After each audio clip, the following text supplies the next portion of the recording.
రవి గారు, బీహార్లో నితీష్ కుమార్ 10వసారి ప్రమాణ స్వీకారం చేశారు. దీని వెనక బీహార్లో సడన్గా ఉన్నట్టుండి తీసుకొచ్చిన సర్ అనే ఒక వ్యవహారం పాత్ర ఎంతో ఉందని ప్రతిపక్షాలు గట్టిగా విమర్శిస్తున్నాయి.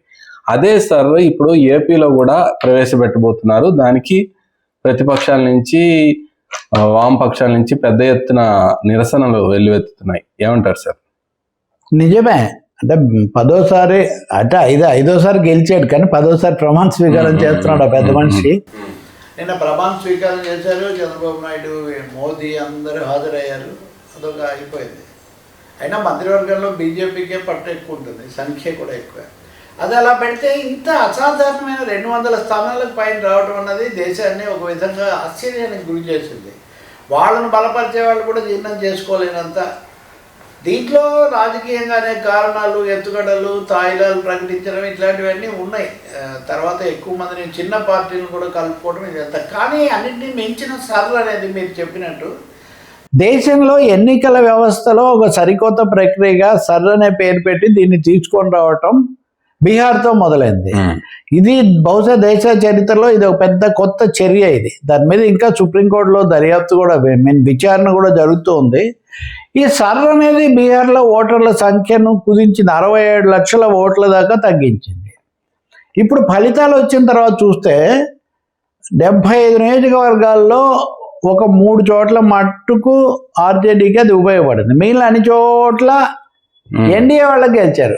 75 నియోజకవర్గాల్లో ఎన్డీఏ విజయం సాధించిన చోటంతా ఎక్కడైతే సర్ వల్ల ఓట్లు తీసేశారో అక్కడే విజయం సాధించడం అన్నది సందేహాలను పెంచింది. సహజంగా వేరే వాళ్ళు ఎవరు మామూలుగా అయితే అలా జరగదు కదా. అంటే ప్రతిపక్షాలకు లేదా అవకాశం ఉన్న చోటే మీరు తగ్గించారని.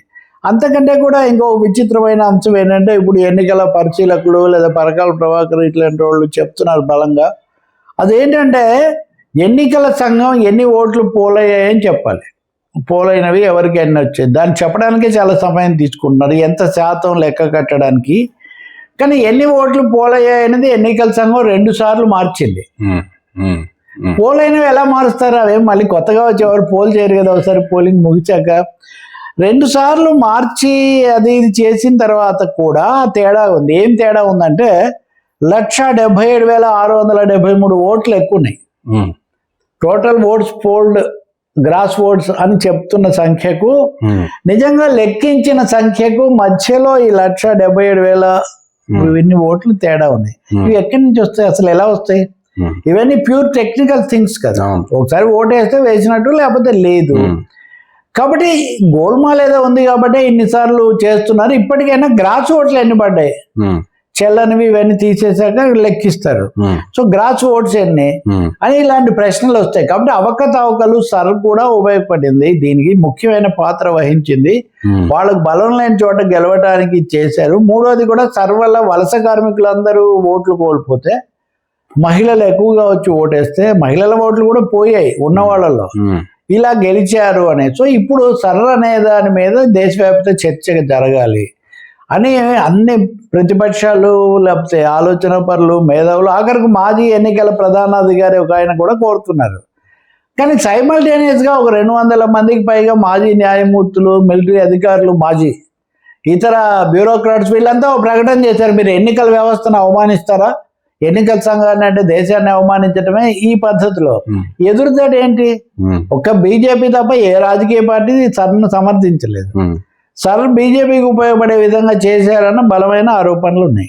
కాబట్టి బీహార్లో మొదటిసారి చేశారు కాబట్టి బీహార్ ఫలితం ఎవరి ఊహకు అందనంత ఎక్కువగా వచ్చింది. కాబట్టి ఈ ఓట్ల సంఖ్యలో తేడా, నియోజకవర్గాల వారి తేడా కనిపిస్తుంది. కాబట్టి సర్ ప్రభావం ఇది అని దీన్ని 16 రాష్ట్రాల్లో అమలు చేయాలని ఇప్పుడు తీర్మానం చేశారు. ఈ 16 రాష్ట్రాల్లో రేపు వచ్చే సంవత్సరం ఎన్నికంటే దాదాపు డిసెంబర్ దగ్గర ఉన్నాం కదా మనం, ఎన్నికలు జరిగే తమిళనాడు, కేరళ లాంటి రాష్ట్రాలు కూడా ఉన్నాయి, పశ్చిమ బెంగాల్, ఇవన్నీ సుప్రీంకోర్టులో సవాల్ చేసాయి. అది జరుగుతుంది. సుప్రీంకోర్టులో న్యాయమూర్తి ఈరోజు దాన్ని టేకప్ చేస్తారు, కానీ ఆయన రేపే పదవీ విరమణ ఎల్లుండి చేస్తారు. కాబట్టి సర్ అనేది దేశవ్యాప్తమైంది. ఇంక చివరిది మీరు అడిగినట్టుగా ఆంధ్రప్రదేశ్లో కూడా సర్ కోసం కసరత్తు ప్రారంభించారు. ఆ రాష్ట్ర ఎన్నికల అధికారి శిక్షణా తరగతులు ఇస్తున్నారు. సో ఈ దశలో ఒక రౌండ్ టేబుల్ కాన్ఫరెన్స్ జరిపారు సిపిఎం వాళ్ళు. సో వామపక్షాలు, వైసీపీ, కాంగ్రెస్, ఈ పార్టీలన్నీ ఇంకా ఇతర చిన్న పార్టీలు అందరూ కలిసి ఒక మెమరాండం ఇచ్చారు ఎన్నికల అధికారికి. ఈ అనుభవాలు ఇచ్చే ఈ రాష్ట్రంలో మీరు జరపకండి, మీరు ముందు ఒక అఖిలపక్ష సమావేశం జరిపి అందరికీ వాస్తవాలు చెప్పి తర్వాత పారదర్శకంగా ఉండేట్టుగా చేయండి. ఇప్పుడు 2 ఆరోపణలు ఎన్నికల సంఘం ఎదుర్కొంటుంది. ఒకటి ట్రాన్స్పరెన్సీ లేదు, రెండవది బయాస్ టువర్డ్స్ రూలింగ్ పార్టీ అనే ఒక ఆరోపణకు మీరు అవకాశం ఇస్తున్నారు. ఇది లేకుండా చూడాల్సిన అవసరం ఉంది. గతంలో తెలుగుదేశం పార్టీ కూడా వాళ్ళు తొందరగా జరపని అని అడిగారు. ఒక విధంగా తెలుగుదేశం ఇప్పుడు అభ్యంతరం పెట్టకపోవచ్చు, ఎందుకంటే ఇప్పుడు ఏం ఎన్నికలు లేనప్పుడే జరుపుతున్నాం కదని. ఎన్నికలు నిజంగా ఉండవా అంటే ఏమో, జమీన్లు వస్తే 2027లోనే ఎన్నికలు వస్తాయేమో అన్న ప్రశ్న కూడా ఒకటి రాజకీయ వర్గాల్లో ఉంది. అందువల్ల ఈ అనేది దేశంలో రాజకీయాలను, ఎన్నికల ప్రక్రియను చాలా కల్లోలానికి గురి చేసింది. ఎన్నికల వ్యవస్థను ప్రశ్నించకూడదు అన్నమాట ఎంత మాత్రం లేదు. చాలా దేశాల్లో ఎన్నికల లోపాలను తప్పకుండా ప్రశ్నిస్తారు. ఎన్నికల సంఘాన్ని ఆఖరు శేషన్ ప్రధాన ఎన్నికల అధికారిగా ఉండగా ప్రభుత్వమే సవాల్ చేసి 2 కమిషనర్లను అదనంగా నియమించింది. అప్పుడు సుప్రీంకోర్టులో కేసు కూడా నడిచింది, ప్రభుత్వమే.